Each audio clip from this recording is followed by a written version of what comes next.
My next guest is the Seattle artist behind the popular Instagram account, Haley Drew This. Haley Weaver has a brand new book out called Give Me Space, but Don't Go Far. In it, she shares how she's learned to coexist with anxiety and the coping mechanisms that she's picked up along the way. Haley, welcome to New Day. I can't tell you how excited I am to talk to you about anxiety. As someone who has also suffered for many years, how long have you lived with anxiety? For as long as I can remember, actually. One of my earliest memories is my parents would go to dinner and we'd have a babysitter and I would just sit and wait for them to come home because I was so worried they weren't going to come back or that something was going to happen. And it has just ebbed and flowed my entire life and shown up in a lot of different ways, which is how I ended up with a full book. Well, and I love it. I love it because I think that even if people didn't realize they had anxiety before, post-pandemic, people are realizing more and more, oh, that's what this is. Yeah. That's what I've been feeling. And it is hard to put anxiety into words specifically, like the way you described it. Plus, everyone's anxiety looks a little different. Like mine is definitely, like fear-based and you know, I think it's important that we share that there's so many. So how did you approach this book? Yeah, so you're totally right. Everyone has a different version of anxiety living inside of them. And so I really just wanted to illustrate what mine feels like. And so I've been sharing comics about my anxiety for a few years actually on Instagram. And it just really went well into the book. And I just tried to think of, the book is divided into 10 chapters, so I tried to think of 10 different instances my anxiety was particularly loud, and then think about how I coped, and that's just how I ended up pulling it all together. And you're just sharing your journey, which is what I love. This isn't a doctor's journey. This isn't what you should do. This is what worked for me. Yeah. Hey, can you join me on this?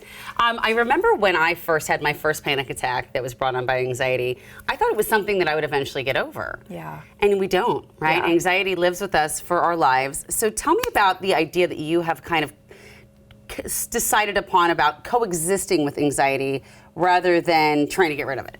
Yeah, I mean, that's actually how I ended up with the title. I think for a long time, my relationship with anxiety was just give me space or like, please go live somewhere else entirely. Yes. And that's just not how it works. I mean, our world is so uncertain and scary and there's just no way to live without those anxious thoughts. So I ended up coming to a place of curiosity with my anxiety instead of trying to get rid of it, trying to wonder why it was showing up. And that usually showed me something else about my life. Like, oh, I'm really worrying about this, or I'm spending a lot of time thinking about this. Like, why is that showing up again and again? And it's helpful. And so as you got more curious, you kind of developed this team of coping mechanisms that you personify into these characters, which I think are great, like the liar, the distractor, the partier. Oh, yeah. Tell me about these different personas and how they fit into this kind of narrative of anxiety.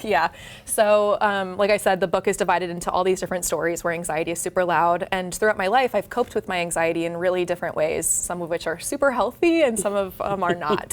So the liar, for example, shows up when I'm in middle school and I'm going to the lunch table and I really want to fit in, and so the liar pops in and is like, well, you don't have to fit in with like your actual self. You can lie and everyone will think you're cool. Okay. So that did not always work because you have to remember your lies and stay on top of it, and you'll have to read the book, but it does not go well. Okay. And the distractor? The distractor is my BFF right now. She shows up when my anxiety is really loud and I want to just ignore it.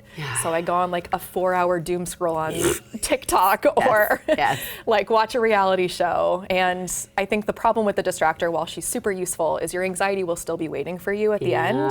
So you're not leaving it, you're just taking a moment from it, which is good and bad. And it's important to talk about the distractor too, because while the distractor might be a doom scroll, it can also for a lot of folks be alcohol. It can be so many things that we use to cope.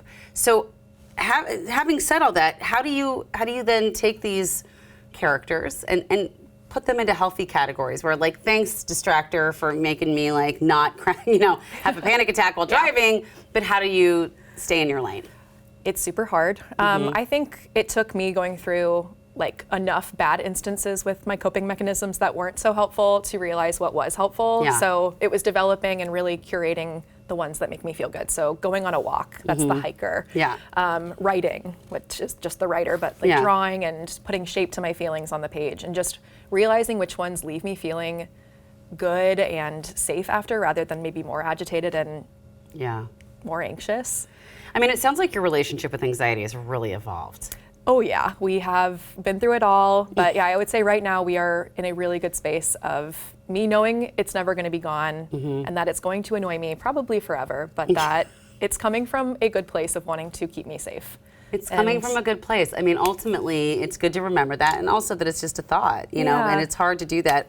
What is your advice to those who are currently struggling with anxiety and maybe just learning about it for the first time? Yeah, such a good question. I mean, everyone's journey is different. What has worked for me is finding a great therapist. Yep. It's cliche, but it works. No, it does. It's not cliche. It's the truth. It's totally the truth. And the other thing that's been super helpful to me is just talking about it more. I really struggled with vulnerability growing up, and being able to tell like my parents or my friends or my partner, you know, about what I was feeling and not feeling ashamed of it was a game changer.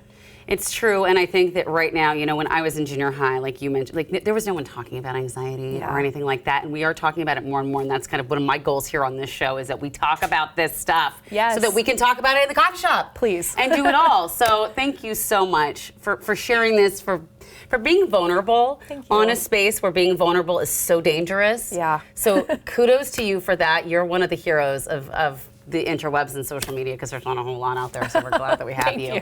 But thank you so much, Haley. And if you would like to hear more from Haley, she has a book event tonight at Elliott Bay Book Company. Go check it out and ask her all the questions.